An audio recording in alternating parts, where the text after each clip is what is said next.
Welcome, everyone, to another edition of The Travel Show with your host, Ted Blank, of Ted Blank Luxury Travel and Adventure.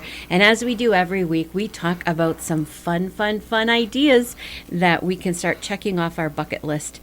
Ted, how have you been? I'm doing really well. I would say that this is kind of my favorite time of the year. And tell me why. I'm excited. I love fall. Yeah, I love the fall colors. I love kind of that crisp, fresh air, the cool evenings. Yes. The apples, and I'll confess I like pumpkin pie and anything with pumpkin in it I love too. You do? So you were happy when the pumpkin spice stuff started? Well, they can wait till August 1st. Like bringing them out in July might not quite be okay, but yes, I do like pumpkin. Look at anything. You. Well, let's go to some little festivals together sometime around here. But yeah. I know you wanted to talk about some really cool things that people maybe have heard of or might be on their bucket list. And there's all kinds of ways to explore the world in some of these festivals. Certainly Oktoberfest, we have them here, but we didn't invent Oktoberfest. We didn't. But actually for, a lot of the people in this part of the country are from Germany, or they have German ethnicity. And so Oktoberfest comes from Germany, certainly. And if you ever go to this part of Germany, to Bavaria, you'll kind of see why the Bavarians ended up in the upper Midwest, kind of the same topography, same climate, same farming conditions. But yes, Oktoberfest is a German invention. And the first Oktoberfest in Munich, which is where the biggest Oktoberfest is, München, yes, was in 1810. So it's actually a pretty new set of festivals. But, it's one of those things that I'll talk to people and they'll say, I'd really like to go to Germany and I'd like to see Oktoberfest. So I thought we could give them a little overview of what it is and some ways you could go see it today. I would love that. Yeah, so Oktoberfest, like I said, it started in 1810, and it usually takes place the last 2 weeks of September. Which is not truth in advertising. What's up with that? No, it usually goes into Oktoberfest, maybe the 1st or the 2nd, but if you go to Munich in October, you will have missed Oktoberfest. So it's like Septemberfest. But, see, this is why we need to work with somebody like you. Yeah, to cut through that those Chamber of Commerce marketing slogans that they have out there. But, yeah, so Oktoberfest is actually in late September, and it's a big bash. It's kind of a fall harvest festival, but a lot of the agriculture in that part of Germany is based on the production of beer.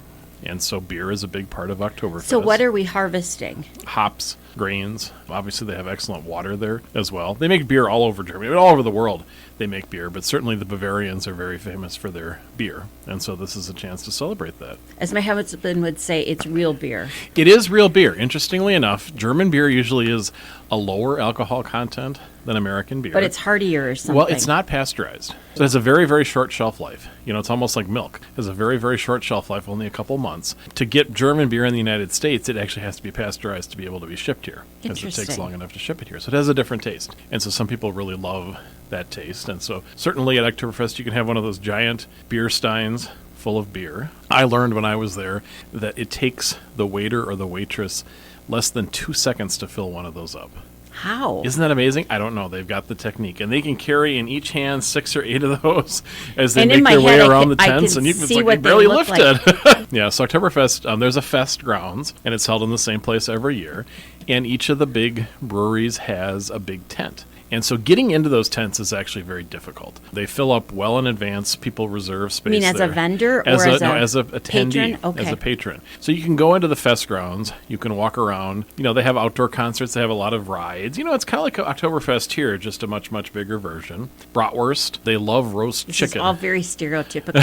It's very stereotypical. Well, festivals kind of are. Do they have the big pretzels? They have the big pretzels. Yep, the big gingerbread. And the kids, the 21-year-olds. Yep, the warm nuts. The 21-year-olds dress up in authentic costumes. So the men wear lederhosen and gingham shirts, and the girls wear those cute little dresses. I mean, it's very authentic in many ways. But these beer halls are kind of the center of the celebration. They're huge. They're the size of a football field.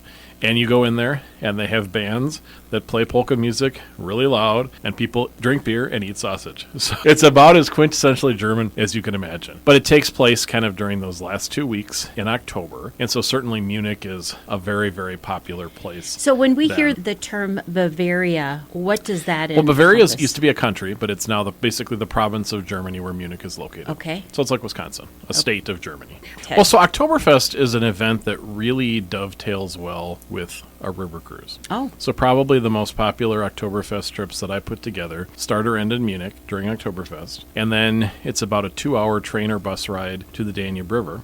And it's an easy hop onto a river cruise and make your way up the river through Vienna to Budapest in Austria. And all those towns have little festivals as well. Nothing on the grand scale of Oktoberfest in Munich, but that Oktoberfest really, it's a good excuse to go on a river cruise. It dovetails really well with the river cruise. But if being there during that really, really crowded time, and it is really, really crowded, isn't your thing, some of the river cruises actually do Oktoberfest celebrations on every sailing, where they'll stop in a little town and they have a village hall where they have beer and brats and a polka band, and so you can kind of experience a taste of Oktoberfest without having to deal with the crowds of, hundreds and hundreds of thousands of people descend on Munich for Oktoberfest. So you can go, you can have the authentic experience. I'm probably a little old for that now, I'm not in my 20s anymore, but you can do that, or you can make it part of a Danube River cruise and get that same flavor without the crowds. And are there certain cruise lines that specialize in that? Yeah, all the river cruise lines will cruise on the Danube. I tend to recommend that folks look at AMA Waterways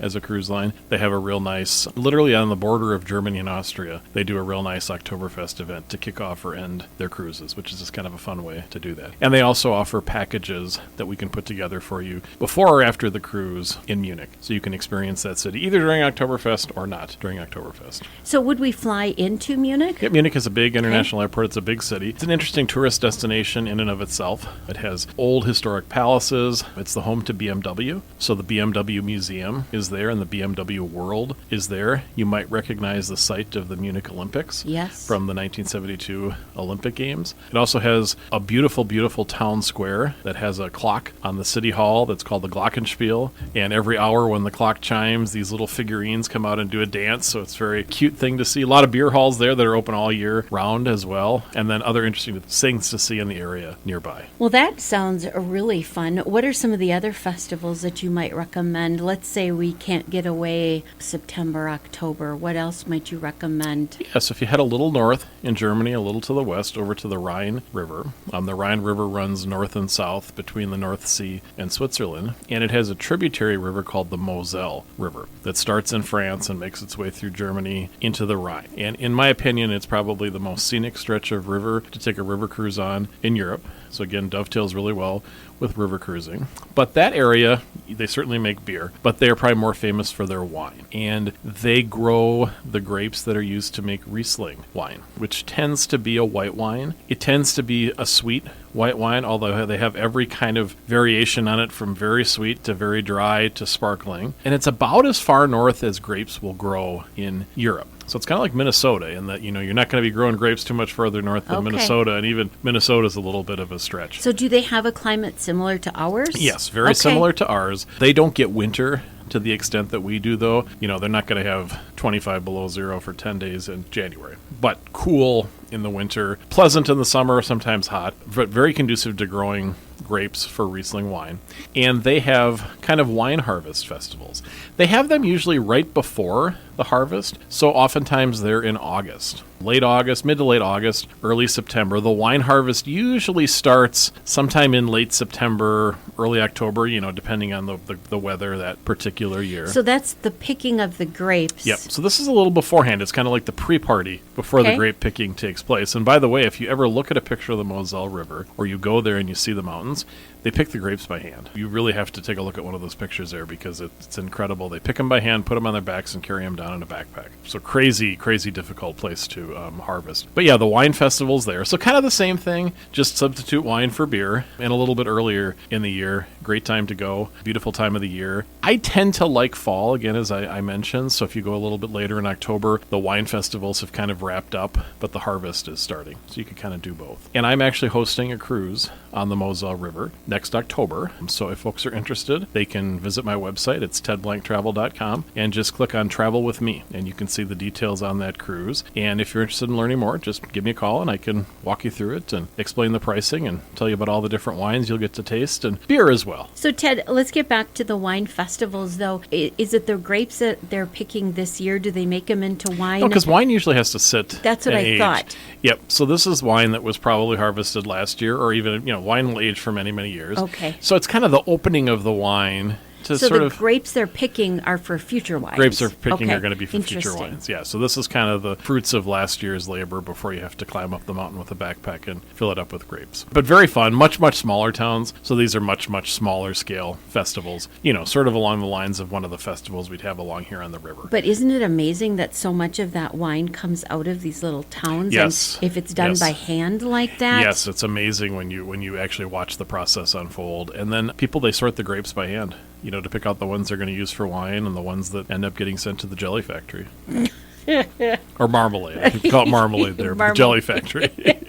Yeah, so that's a really neat option again in the fall season. Beautiful time to go, beautiful place to go, and very easy access. If you're taking a river cruise there, it'll probably start in Amsterdam, and you'll probably end up in Paris after the cruise. So very simple to get to in both directions. You will also go through Germany on Yep, that you'll go through cruise? Germany. Okay. You'll start in Amsterdam, go through Holland and Germany, and then afterwards you'll actually head through the Champagne region in France before you get to Paris and head home. So kind of all sorts of different opportunities to sample wine along the way. So, and it's different grapes are grown Different in grapes. these different regions. Yes. Yep. The grapes that are very hardy, whereas these grapes probably wouldn't survive in Italy. They have different varieties of grapes that grow there. So interesting. Are you a wine person? Yeah, I certainly enjoy learning a lot about wine. And when you're traveling on one of these cruises that involves wine, you sort of can't help but learn about it. And it's really interesting. The heritage and how it's made and why it's made and why this particular type of grape is grown here and why we make this kind of a wine here. Fascinating to learn. They've been making wine here for thousands of years.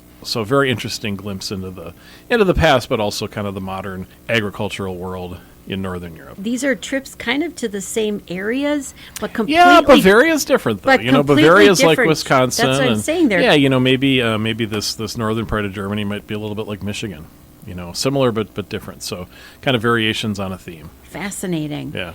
And then what are some other things? Let's say maybe we're looking to do something more in the winter time. Yeah, well, after fall, we know what season comes after fall. Winter, I've and that's heard. certainly Yeah. winter, yes. Winter, of course, is the time for Christmas. And so Europe is world famous for its Christmas markets. Although it would probably be better to call them Advent markets because they run from the end of November really up until about December 20th or so. Then they close and then down. they're done. Yeah, so they really don't go over the Christmas holidays. I think because of the name, sometimes people have the misperception that they're something you could do on Christmas Day. They're not. They're kind of Advent markets that happen in the lead up to Christmas. And again, they're big municipal celebrations, pretty much in the German-speaking parts of Europe, or the former German-speaking parts of Europe. That's where they're the most popular. And so Munich has a Christmas market. There are a lot of Christmas markets on the Danube River. And in fact, if you keep going east into Eastern Europe, Croatia and Bulgaria, there are some really incredible Christmas markets, but they're different than what I think we think of as a Christmas market. We tend to think of a Christmas market as Santa Claus and a Advent scene with a manger scene and bratwurst and gingerbread and mulled wine and things like that. And these are going to be different. They're going to have more of a local flair to them. So a real interesting variation on them. But the main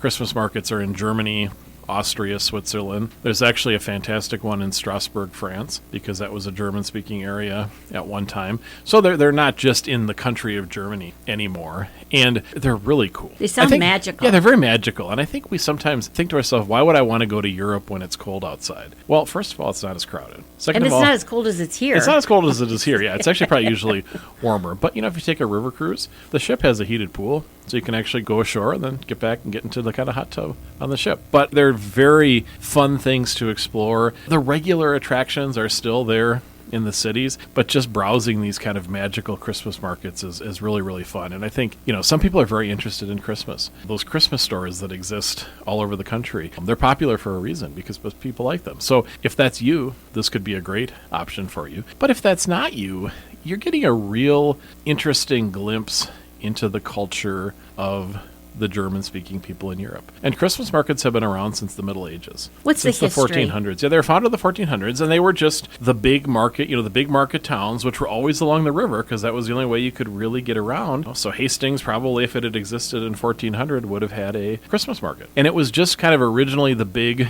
market, but because it's the holiday season, people got clever and entrepreneurial and said, oh, I'll make Christmas cookies, or I'll make special wine that I only make available during Christmas, just like the Starbucks pumpkin latte. It's only available from July 1st through to, yeah. And that grew into the Christmas markets. And they happened during the Advent season, so there was certainly a religious element to them as well, as there often was with markets in Europe, because they would happen in the city square where the big church or cathedral was. There's actually a Christmas market in a little town on the Moselle River where they make the city hall into an Advent calendar. And every day the window opens, Really? And they have a little lighted scene of Advent. So if you get there late in Advent, all the windows open up every day. So if you're there on the first day, you only get to see the first window. But if you're there on the 24th day, you get to see all the windows open up. And it's really a cool, magical thing. The Europeans are very much into Christmas lights, kind of like we are, candles. So just beautiful, very atmospheric. And river cruises dovetail so well with this. They make it such a nice, relaxing way to experience not just the Christmas markets, but the other things that there are to see and do in these areas. So what would a time frame be on something like this? Is this a week? Is it 10 days? Yeah, so usually the cruise itself will take about 7 days, and then you might spend a couple nights before or afterwards in the origin and end port exploring that area, so probably 10 to 14 days. But the cruise would be about 7 days. And they usually start up about the week of Thanksgiving, and usually they're done by about December 19th or 20th. So you'd be home before Christmas and get your new Christmas ornaments out and put them on the tree here. Really sounds like some exciting ways to look at the holidays differently, and also to really explore if you like wine, if you like beer. So Ted, how far in advance would we need to be planning this, please? Yeah, these are the types of trips that most people will book 9 to 12 months in advance. So if you wanted to go this fall, we could probably squeeze you in somewhere. But certainly if you're thinking about it in 2024 or 2025, this is a good time to be doing it. River cruise ships are not big. There aren't always cabins available. And so, most people who want to go on a trip like this want a nice cabin. They want a cabin or a suite with a balcony. They want to have a nice location. Those go quickly. And so 2024 is already well booked. 2025 is out there. We're booking it now. And it wouldn't surprise me if we see 2026 come out in a month or two. So people really do plan these well in advance. And I always recommend that. That's kind of my number one travel tip, is the further in advance you can plan, the better. But 9 to 12 months is probably the booking window for these.